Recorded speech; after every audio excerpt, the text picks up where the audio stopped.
ఈ మధ్యకాలంలో గౌరవ వ్యవసాయ శాఖ మంత్రులు మంత్రి అచ్చెన్నాయుడు గారి తాలూకా అవినీతి వ్యవహారం బట్టబయలైంది. ఎదుటివారికి తెలుగుదేశం పార్టీ అకారణంగా లేనటువంటి ఆరోపణలు చేస్తూ మరి సాక్షాత్తు ఒక నీతి నియమాలతో ఉన్నటువంటి పెద్దిరెడ్డి రామచంద్రరావు కుటుంబాన్ని కూడా అబాస్పాలు చేస్తూ పెద్దిరెడ్డి గారు లాంటి ఒక మంచి వ్యక్తిని మరి అరెస్ట్ చేయించే విధానం చాలా అవినీతిమయమైనటువంటి వారిని అందరినీ విడిచిపెట్టి సచ్చీలులైనటువంటి వైఎస్ఆర్ పార్టీ నాయకుల్ని అరెస్ట్ చేసినటువంటి వైనం చాలా మేము పూర్తిగా ఖండిస్తున్నాం. వైఎస్ఆర్ పార్టీ మరి అచ్చెన్నాయుడు గారు సాక్షాత్తు ఈ రాష్ట్రానికి వ్యవసాయ శాఖ మంత్రిగా ఉన్నారు.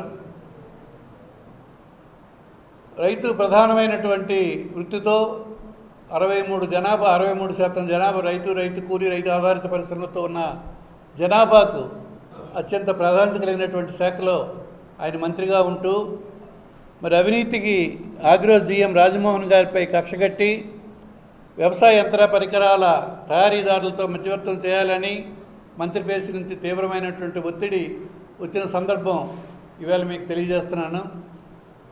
ఒక బాధ్యతాయుతమైనటువంటి మంత్రి పదవిలో ఉన్నటువంటి గౌరవ అచ్చెన్నాయుడు గారు ఒక ప్రధానమైనటువంటి వృత్తి అయినటువంటి వ్యవసాయం రైతుకు ఆదుకోవాల్సినటువంటి వ్యక్తి. మరి అటువంటి వ్యక్తి రాష్ట్రంలో వ్యవసాయంకి అవసరమైనటువంటి ఎరువులు విత్తనాలు సరైనటువంటి సరఫరా జరగక ఈరోజు కూడా లైన్లో పెద్ద సంఖ్యలో రైతు సోదరులందరూ అనేక రకాలుగా ఎరువుల కోసం ఇబ్బంది పడుతున్నటువంటి వైనం ఇవాళ రాష్ట్రంలో ఉంది. నిన్న మొన్నటి వరకు వరుణుడు కరుణిస్తే కానీ సాగునీరు కూడా లేని పరిస్థితులు రాష్ట్రంలో ఉన్నాయి.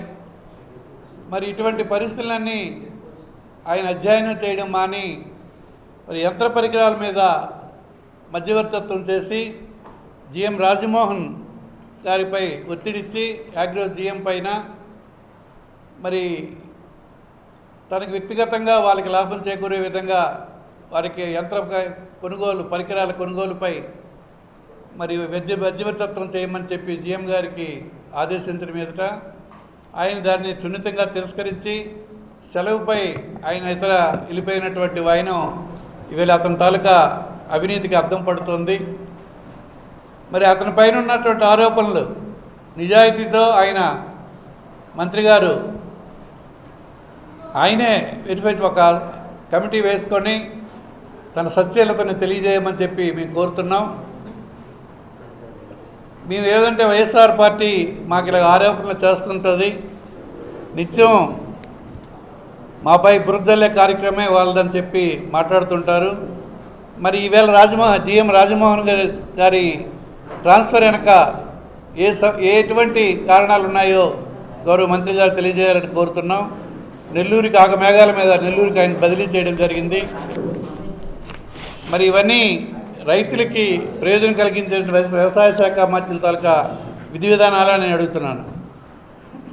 రాజమోహన్ స్థానంలో ఈవేళ జీఎం పోస్టుకి ఏమాత్రం అర్హత లేనటువంటి జూనియర్ అధికారిని పెండింగ్ కేసులు ఉన్న వ్యక్తిని నియమించుకున్నటువంటి మంత్రి ఫేసీని ఎలా అర్థం చేసుకోవాలని మేము అడుగుతున్నాం.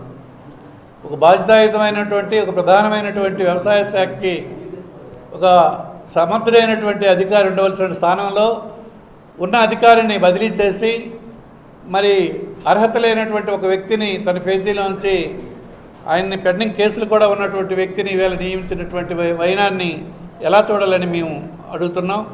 మరి ఇప్పటికే రాజమోహన్ గారు జీఎం గారు సెలవుపై నెల్లూరు వెళ్ళిపోవడం జరిగింది. తనకు మరో మార్గం లేదంటూ సిఎస్కి లేఖ కూడా అతను రాశారు. ఆ లేఖ ప్రతి కూడా ఉంది ఇక్కడ. మరి ఇటువంటివన్నీ మనం ఎలాగ చూడాలి అని అడుగుతున్నాం. మీ అడ్డుగోలు దోపిడీకి సహకరించలేదని ఇలా బదిలీల పేరుతో అధికారులను వేధిస్తారా? ఇదే నారా చంద్రబాబు నాయుడు గారు కూటమి ప్రభుత్వం తాలూకా ముఖ్యమంత్రిగా చంద్రబాబు నాయుడు గారి వైఖరి ఇదేనా మంచి ప్రభుత్వం అంటే అని చెప్పి మేము అడుగుతున్నాం. అంతేకాకుండా జగన్మోహన్ రెడ్డి గారి కాలంలో వ్యవసాయం అత్యంత ప్రాధాన్యతనిస్తూ ఆర్బీకేఎల్ వ్యవస్థను ప్రవేశపెట్టి నాణ్యమైన విత్తనాలు అలాగే మరి సకాలంలో ఎరువులు కావలసిన ఎరువులు రైతు భరోసా కేంద్రాల ద్వారా అందించిన విషయం యావత్ రాష్ట్ర ప్రజలకి రైతాంగానికి తెలుసు. ఈవేళ మీరే ఒకసారి ఆలోచించండి. మీరు చేస్తున్నటువంటి వైనం ఈవేళ మీరు ఎరువులు సరఫరా చేస్తున్న విధానం ఎంతవరకు సక్రమంగా జరుగుతోంది?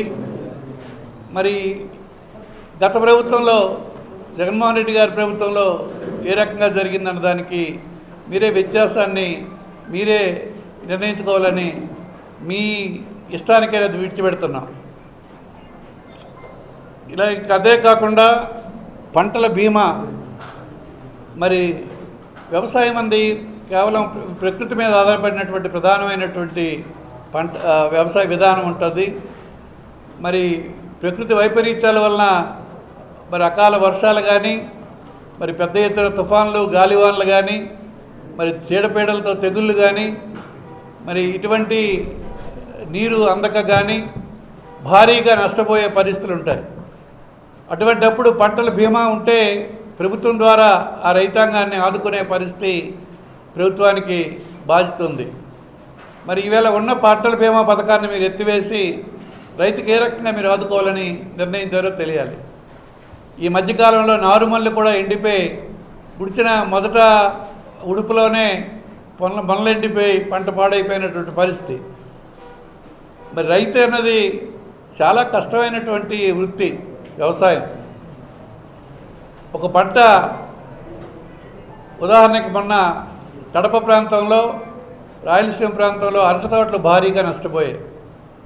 అరటి పంట అంటే సంవత్సర కాలం ఒకే పంట ఒకసారి వస్తుంది. 12 నెలలు 11 నెలలు దానికి పెంచి పోషిస్తే దానికి అన్ని రకాలైన మదుపులు పెట్టి రైతాంగం దాన్ని పెంచితే నెల రోజుల ముందు గాలి వేసి తోటలన్నీ కుప్పకూలిపోయి రైతాంగం తీవ్రంగా నష్టపోయినటువంటి వైనం మన టీవీల్లోనూ పత్రికల్లోనూ చూసాం.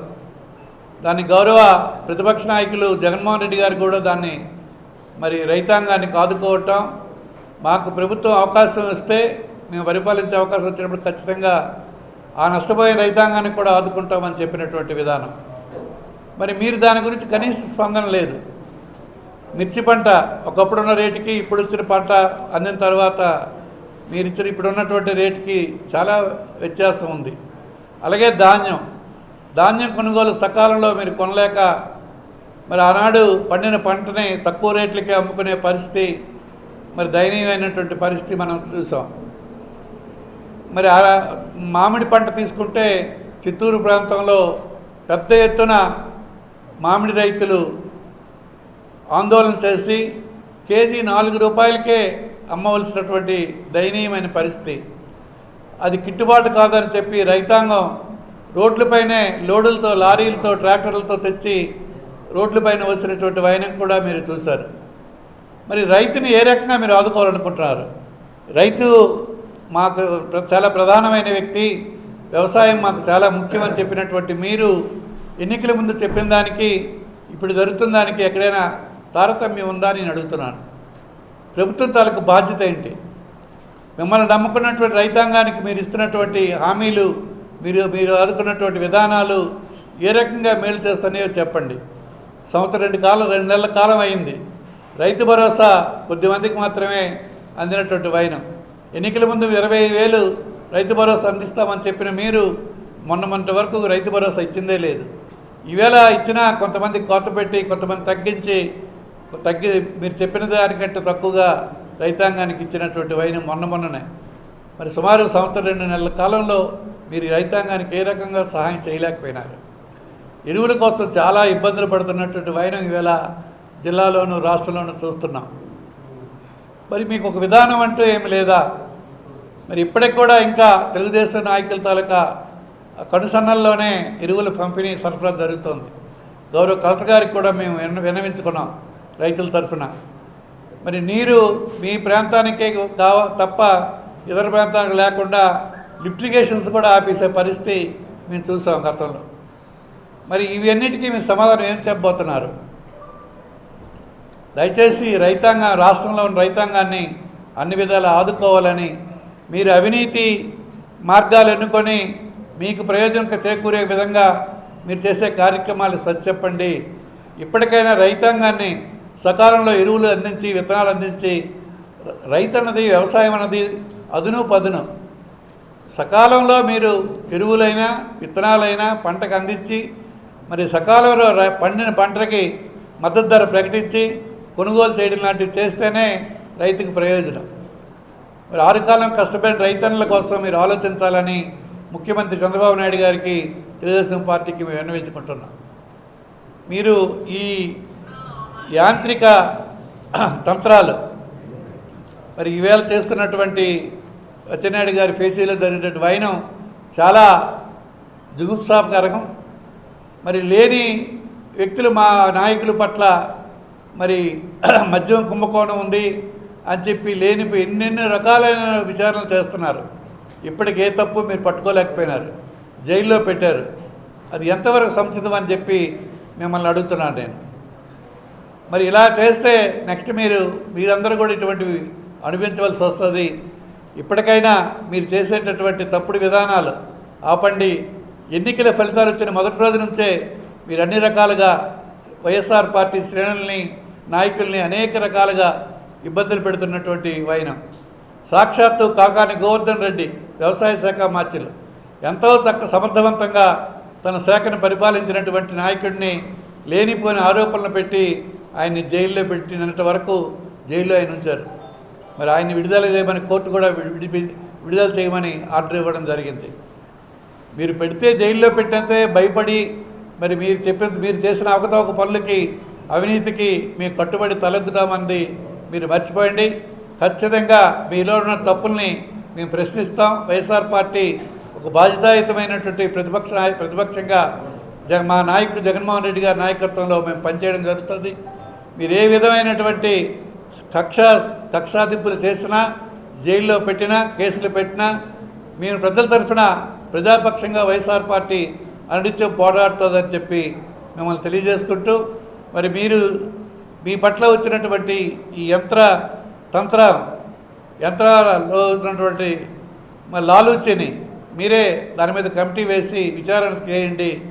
మరి స్వచ్ఛత బయటపెట్టండి అని చెప్పి గౌరవ వ్యవసాయ శాఖ మంత్రులు తెలియజేసుకుంటూ మరి ఇప్పటికైనా మీరు కక్షాదింపులు అనేవి మానండి. ప్రజలకి ఏ ఆశలతో ఆకాంక్షలతో మిమ్మల్ని ఎన్నుకున్నారో వారికి అండగా ఉంటూ ప్రజల తరఫున మీరు ప్రభుత్వం పరిపాలించాలని, ఈ కూటమి ప్రభుత్వం వైనం పూర్తిగా ఎప్పటికైనా మార్చుకోవాలని మేము తెలియజేస్తున్నాం.